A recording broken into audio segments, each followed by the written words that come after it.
फिर यहाँ वहाँ पर हैंगफेंग बनाते हुए एक शील्ड को तैयार करता है जो कि पंप शेप में होता है।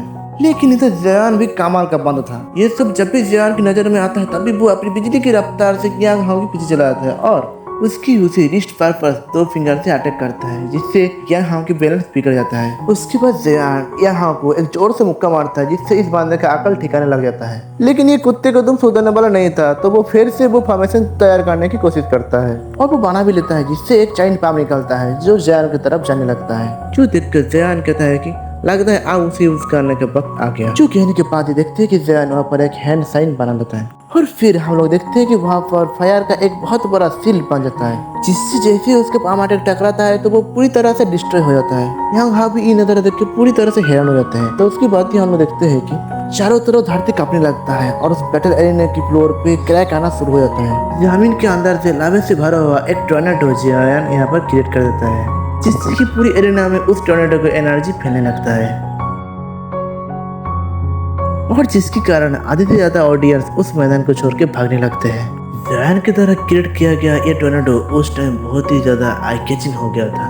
उस टोर्नेडो ने यहाँ पर यांग हाओ की हालत बहुत ही बुरा कर दिया था। तो उसके बाद हम लोग देखते हैं कि जैसे वो टोर्नेडो गायब होता है तो वहाँ पर एक लावे का बहुत बड़ा होल बन चुका था, जिसके अंदर यांग हाओ गिरने ही वाला था। लेकिन अचानक बीच में जयान आके उसे पकड़ लेता है और उसे उठा के साइड में जोर से पटक देता है। जिसके बाद जयान अपनी स्टाइल में कहता है कि अब तुमको इसके बारे में क्या ख्याल है। और दूसरी तरफ देखते हैं कि ऑडियंस के बीच में से एक बंदा जयान के ऊपर इतना ज्यादा इम्प्रेस हो चुका था कि वो जयान की टाइप करने लगता है। जो देखकर उसके पास में खड़े तो लोग उसे चुप करने को कहते हैं और वो कहता है कि तुमको मरने की बहुत जल्दी है क्या। अभी था लिंग यान को भी अपनी आंखों में विश्वास नहीं होता कि जयान इतना पावरफुल कब से बन गया, जिसके सामने यांग हाओ भी टिक नहीं पाया। जिससे उसके पास में खड़े हुए एक एल्डर कहते हैं कि सच में इस लड़के में दम है और इससे मुझे कोई शक नहीं कि उसकी स्ट्रेंथ मेरा एल्डर ब्रदर की जैसी होगी, ये उससे भी ज्यादा। अब यहाँ पे हम लोग देखते हैं कि जयान के वो फायर टोर्नेडो वाला अटैक से पूरा एरिना डिस्ट्रॉय हो चुका था। इसी दौरान हम लोग दो लोगों को देखते हैं जो लोग जयान को देख रहे थे।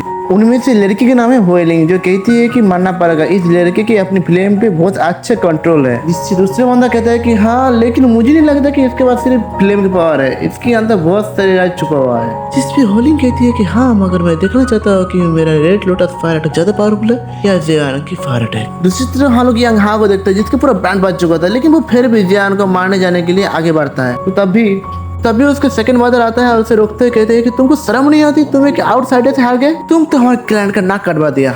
उसके बाद उसके सेकंड मदर जयान के सामने आते हुए कहते हैं कि क्या तुम मेरे साथ फाइट करने की हिम्मत करोगे।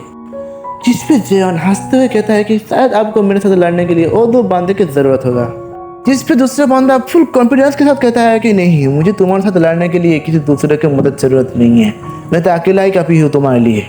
लेकिन तब भी वहाँ पर गु क्लैन की एल्डर में से एक ही आवाज आती है और वो आने के साथ साथ ही सेकंड मदर से कहता है कि तुम लोग बात करो, जयान हमारा गेस्ट है और अपने गेस्ट के साथ ऐसे वार्ता कौन करता है। यहाँ पर एल्डर गुसन को देखने के साथ साथ ही वो बंदा एल्डर गुसन को गीट करने लगता है। इसके बाद एल्डर गुसन कहता है कि तुम लोग पब्लिक के सामने हमारे गेस्ट के साथ ऐसे बर्ताव करके क्या साबित करना चाहते हो, तुम दोनों इसी वक्त मेरी नजरों से दूर हो जाओ। ये सुनने के बाद वो सीनियर ब्रदर जयान को ढूंढने लगता है और उसके बाद वो वहाँ से चला जाता है। साथ ही यांग हाओ भी ऐसे चला जाता है। उसके बाद हम देखते हैं कि एल्डर गुसन जयान से माफी मांगते हुए कहते हैं कि मैं उन लोगों के ऐसे आचरण के लिए तुम्हारे पास माफी मांगता हूँ। और वो ये भी कहता है कि हमारे यहाँ के यंग जनरेशन तुम्हारा और क्वीन जुलिन के बीच में जो रिलेशन है उसमें कुछ नहीं है, तो ऐसा कुछ होना नॉर्मल बात है। तो उसके बाद हम लोग देखते हैं कि जयान उनको गीट करते हुए कहता है कि आपकी इस मदद के लिए शुक्रिया। जिसके बाद एल्डर गुसन सभी को अनाउंस करना शुरू कर देते हैं और कहते हैं कि 3 दिन बाद वो दिन भी आ ही जाएगा जहाँ पर हम लोग बेस गेट से होते हुए एंशिएंट सेंट माउंटेन पे जाएंगे।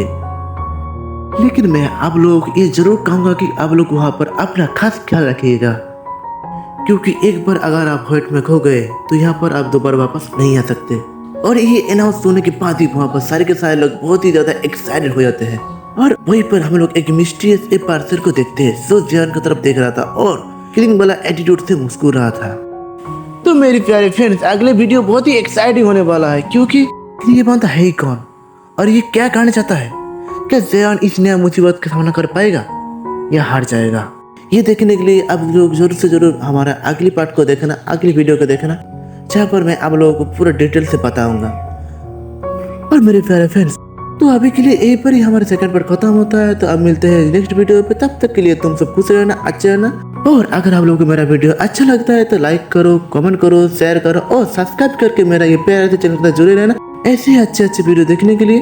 तो अब मिलते हैं नेक्स्ट वीडियो पे, तब तक के लिए तुम सब खुश रहना, अच्छे रहना और प्यार से बोलो राधे राधे।